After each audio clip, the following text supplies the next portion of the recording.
معاف کرنا ایک آسانی کا عمل تو نہیں ہے نا. دل تو آپ کا روئے گا، وہ ساری اس کی باتیں، وہ پہنچائے ہوئے سارے زخم، وہ چوٹیں، وہ سب کچھ یاد آئے گا.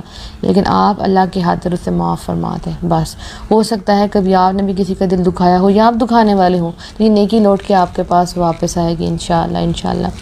دوسرا کام آپ کو کیا کرنا ہے، جو اپنے اوپر احسان کرنا ہے، کہ آپ نے سلام کرنا شروع کرنا ہے، سلام کو عام کرنا ہے. نبی صلی اللہ علیہ وسلم کی حدیث ہے نا صحیح بخاری کہ جسے آپ جانتے ہیں یا نہیں جانتے، دونوں کو سلام کرنا چاہیے.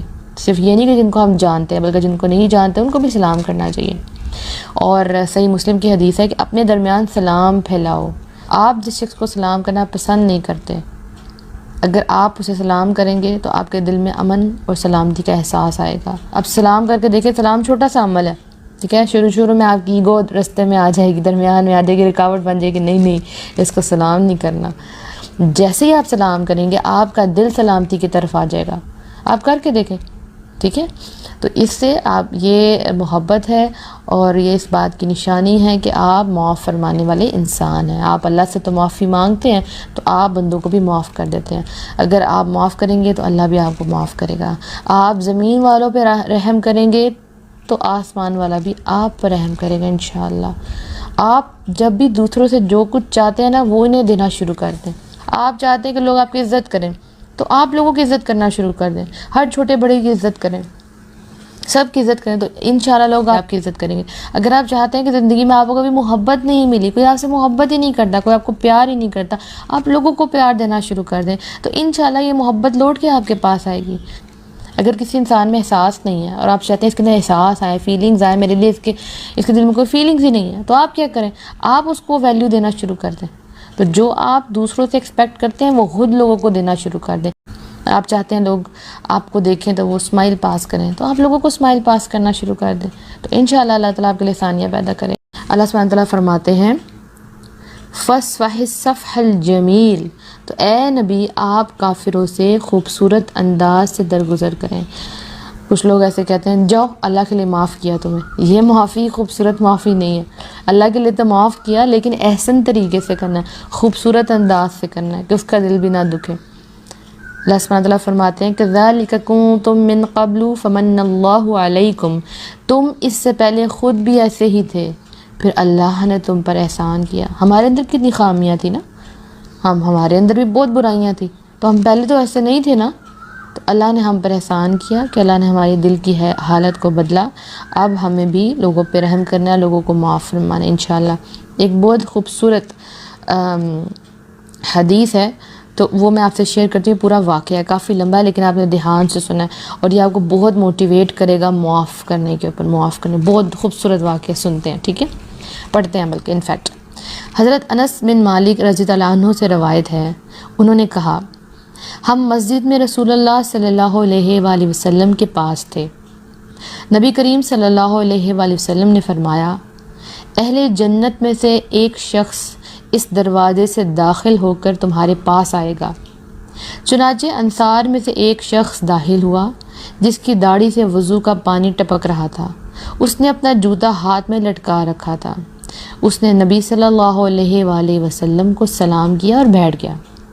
دوسرا دن ہوا تو آپ نے فرمایا اہل جنت میں سے ایک شخص اس دروازے سے داخل ہوگا تمہارے پاس آئے گا، داخل ہو کر تمہارے پاس آئے گا.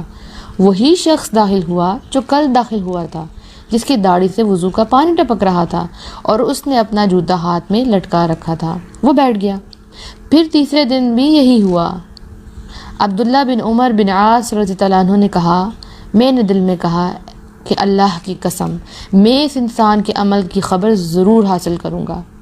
ہو سکتا ہے مجھے بھی اس عمل کے جیسے عمل کی توفیق دی جائے اور میں بھی اس عظیم فضیلت کو پاؤں، کیونکہ نبی صلی اللہ علیہ وآلہ وسلم نے ہمیں 3 دن بتایا ہے کہ وہ اہل جنت میں سے ہے. چنانچہ عبداللہ بن عمر رضی اللہ عنہ ان کے پاس گئے اور کہا چچا میرے والد سے میری انبن ہو گئی ہے اور میں نے قسم کھائی ہے کہ ان کے پاس رات نہیں گزاروں گا. میں نے ارادہ کیا ہے کہ 3 راتیں آپ کے پاس رہوں. اگر آپ مجھے اس کی اجازت دے سکتے ہیں تو دے دیجیے. انہوں نے کہا کوئی حرج نہیں. عبداللہ بن عمر رضی اللہ عنہ کہتے ہیں میں 3 راتیں ان کے ہاں رہا، اللہ کی قسم میں نے نہ بہت نماز دیکھی نہ بہت تلاوت، لیکن جب وہ بستر پہ پہلو بدلتے تو اللہ کا ذکر کرتے۔ صبح اذان ہوئی تو وہ اٹھے اور نماز پڑھی۔ 3 دن گزر گئے تو میں نے کہا چچا اللہ کی قسم میرے والد سے میری کوئی انبن نہیں، رسول اللہ صلی اللہ علیہ وآلہ وسلم نے آپ کے بارے میں 3 دن بتایا کہ آپ اہل جنت میں سے ہیں، لیکن میں نے بہت زیادہ عمل نہیں دیکھا۔ انہوں نے کہا میرے بھتیجے عمل وہی ہے جو تم نے دیکھا۔ میں واپس ہوا تو انہوں نے مجھے پکارا اور کہا البتہ میں اس حال میں رات بسر کرتا ہوں کہ میرے دل میں کسی مسلمان کے لیے بغض نہیں ہوتا، اور میں مسلمانوں میں سے کسی سے اس نعمت کے بارے میں حسد نہیں کرتا جو اللہ نے اسے عطا کی ہے۔ عبداللہ بن عمر رضی اللہ عنہ نے کہا یہی وہ بات ہے جس نے آپ کو اس مقام پر پہنچایا جس پر آپ پہنچے، اور یہی وہ بات ہے جس کو بجا لانے سے ہم عاجز ہیں۔ کتنی خوبصورت بات اس پورے واقعے میں آپ نے سنی۔ کیا ان کا عمل تھا جس کی وجہ سے وہ اہل جنت والوں میں سے بن گئے؟ کون سا عمل تھا کہ وہ رات کو سوتے تھے، ان کے دل میں کسی کے لیے کوئی گرجز نہیں تھے، کوئی بغض نہیں تھا، کسی کو برا نہیں سمجھتے تھے۔ کتنی بڑی بات ہے، یہ وہ انسان کر سکتا ہے جو لوگوں کو معاف کر کے سوتا ہے، ہر روز معاف کر کے سوتا ہے۔ اور نمبر 2، بعض اوقات کسی کو اللہ سبحانہ تعالیٰ وہ نعمت عطا کرتے ہیں جو آپ کے پاس نہیں ہوتی، اس کی وجہ سے آپ اسے حسد کرتے ہیں، جیلسی کرتے ہیں، پھر وہ جیلسی نفرت میں بدل جاتی ہے، اور آپ کے دل میں کیا آ جاتا ہے؟ اس کے لیے نفرت آ جاتی ہے۔ تو آپ نے حسد بھی نہیں کرنا۔ اور نمبر 1 جو ہم نے بات کی وہ یہی تھی کہ آپ نے اپنے دل کو پیور کرنا ہے، دل کو صاف کرنا ہے، لوگوں کو معاف فرمانا ہے۔ اگر آپ اہل جنت میں سے بننا چاہتے ہیں، چھوٹا سا عمل ہے لیکن کتنا آسان ہے، لوگوں کو معاف کر دیں، رات کو سونے سے پہلے معاف کر کے سوئیں۔ کوئی بھی معاملہ خراب کر دیتا ہے اسے معاف کر دیں، اللہ بھی آپ کو معاف فرمائے گا انشاءاللہ۔ ایک اور حدیث شیئر کرتی ہوں آپ کے ساتھ۔ حضرت ابن مسعود رضی اللہ عنہ کی روایت ہے، وہ کہتے ہیں گویا میں نبی صلی اللہ علیہ وآلہ وسلم کو دیکھ رہا ہوں، آپ نبیوں میں سے ایک نبی کا ذکر کرتے ہیں جنہیں ان کی قوم نے مارا اور لہو لہان کر دیا۔ وہ اپنے چہرے سے خون صاف کرتے تھے اور کہتے جاتے تھے اے اللہ میری قوم کو معاف کر دے کہ یہ نہیں جانتے۔ اتنی بڑی بات کہ اپنے ہی قوم کے لوگ لہو لہان کر دیتے ہیں، خون نکل رہا ہے، ٹھیک ہے، اور دعا کیا دی جا رہی ہے؟ بد دعا بھی نہیں، دعا کہ اللہ میری قوم کو معاف کر دے، یہ نہیں جانتے۔ ہمارے ساتھ کوئی برا معاملہ کرے، 102 کر کے دیکھے تو ہم فوراً سے دعا کی بجائے بد دعا پہ آ جاتے ہیں، یا بد دعا نہیں دیتے تو کم از کم دعا تو کبھی بھی نہیں دیتے اور وہاں سے چلے جاتے ہیں، یا برا بلا کہنا شروع کر دیتے ہیں۔ لیکن یہ کتنی بڑی بات ہے کہ خون ٹپک رہا ہے اور دعا دیتے جا رہے ہیں اے اللہ میری قوم کو معاف کر دے، یہ نہیں جانتے۔ اس کے لیے بہت بڑا جگرا کرنا ہے انشاءاللہ، تو آپ کو لوگوں کو معاف فرمانا ہے۔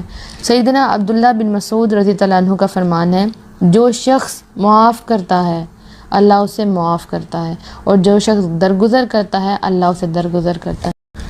تو آج کا جو ہمارا ٹاسک ہے، جو ہمارا گول ہے، جب بھی گناہ ہوگا فوراً معافی مانگیں، اور نمبر 2 لوگوں کو معاف کرنا ہے۔ تو لوگوں کو آج ابھی اس آڈیو کو سنتے ہی آپ لوگوں کو معاف فرما دینا ہے انشاءاللہ، اور پھر یہ کام کیا کرنا ہے؟ یہ ڈیلی کرنا ہے، کیونکہ ڈیلی آپ کا کسی نہ کسی سے سامنا ہوتا ہے۔ ڈیلی کوئی آپ کو تنگ کرے نہ کرے، ہو سکتا ہے مہینے کے بعد، 3 دن کے بعد، 4 دن کے بعد کوئی نہ کوئی ایسا انسان ہوتا ہے جو آپ کو ہرٹ کر دیتا ہے، آپ کے گھر والوں میں سے ہی ہوتے ہیں، اور آپ پھر کہتے ہیں کہ مجھے کوئی پیار نہیں کرتا، مجھ سے کوئی پیار نہیں کرتا ہے، کوئی میری بات کو امپورٹنس نہیں دیتا۔ گھر کے معاملات تو روز ہی ہوتے رہتے ہیں نا، تو آپ نے لوگوں کو معاف کرنا ہے۔ تو جب معاف کریں گے تو آپ کیا کریں گے؟ اپنے اوپر احسان کریں گے، اپنے اوپر احسان کریں گے، ایک بوجھ کا بیگ اور اتر جائے گا۔ 2 بوجھ کے بیگ ہم نے ڈسکس کیے تھے، ایک وہ ہمارے گناہوں کا بوجھ، اور دوسرا یہ کہ لوگوں کی باتیں، لوگوں کے تلخ رویے، جو لوگوں نے برا کیا ہمارے ساتھ، وہ ہمارے ساتھ جو ہے ہمارے اوپر بوجھ ہے۔ تو اپنے اندر یہ تبدیلی، دائمی تبدیلی لے کے آنی ہے، پرماننٹ چینج لے کے آنا ہے، اور آپ دیکھیں گے آپ نکھر کے ایک نئے انسان آئیں گے، آپ کے اندر مینرز آ جائیں گے۔ دیکھیں نماز روزہ یہ سب لوگ کرتے ہیں، لیکن لوگوں کے اندر مینرز نہیں آپ نے دیکھے ہوں گے۔ پورا قرآن پڑھ لیتے ہیں لیکن مینرز نہیں آ رہے ہوتے، کیونکہ وہ عمل نہیں کرتے نا، قرآن کے اوپر عمل نہیں کرتے۔ قرآن میں کہ ہمیں معاف کرنا چاہیے، پر ہم لوگوں کو معاف نہیں کرتے۔ تو ہمیں عملاً بدلنا ہے انشاءاللہ اپنے آپ کو، اور آپ کو خود فیل ہو کہ آپ پہلے جیسے نہیں رہے، آپ کی پہلے جیسے جو دل کی کیفیت ہے وہ بدل گئی ہے، آپ کا دل بہت بڑا ہو گیا۔ اچھا، اب کوئی انسان آپ کو تکلیف پہنچاتا ہے اور وہ آپ سے معافی نہیں مانگ رہا، ابھی جو ہم نے بات کی نا معافی مانگنے کی، تو اس وقت کوئی بھی نہیں آپ کو کہہ رہا کہ مجھے معاف فرما دے، لیکن آپ کے دل میں وہ انسان ہیں جنہوں نے آپ کو ہرٹ کیا، تو ان کے انہوں نے نہیں مانگی تو بھی آپ معاف فرما دیں، یہی سوچ کر کہ اللہ بھی آپ کو معاف فرما دے گا۔ ہر دفعہ کوئی آپ سے معافی مانگنے کے لیے نہیں آئے گا، لوگوں میں اتنی ایگو ہے، اتنی اکڑ ہے، یا آپ سمجھ لیں اتنا احساس آف گلٹ آ جاتا ہے کہ لوگ نہیں مانگتے معافی، تو آپ کو معاف کرنا ہے۔ یہی تو سمجھایا جا رہا ہے کہ آپ نے آج لوگوں کو معاف فرما دینا، بے شک آپ سے لوگوں نے نہیں معافی مانگی، تو آپ نے ان کو غائبانہ معاف فرما دینا تاکہ اللہ بھی آپ کو معاف فرمائے۔ اگر کبھی آپ نے کسی کو ہرٹ کیا ہو تو انشاءاللہ نیکی لوٹ کے آپ کے پاس آئے گی، وہ بھی آپ کو معاف فرما دیں گے۔ اپنا بہت سا خیال رکھیے گا۔ السلام علیکم ورحمۃ اللہ وبرکاتہ۔